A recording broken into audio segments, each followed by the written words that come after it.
பல அவதாரங்களை பற்றி நாம் அறிந்திருப்போம்.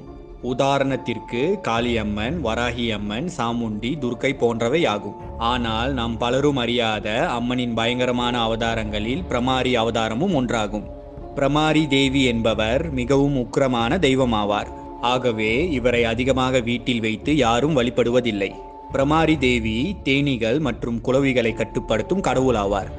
4 கைகளை உடைய இவர் கையை தூக்கினால் இவரின் உடலில் இருந்து குளவிகள் மற்றும் தேனீகள் வெளியே வந்து எதிரிகளை தாக்கி கொள்ளும். சில சமயங்களில் பிரமாரி தேவி காளியைப் போல வடிவம் எடுத்து பெரிய உருவமாக மாறி குளவிகளைப் போன்ற பறக்க இறக்கையுடன் காட்சி தருவார்.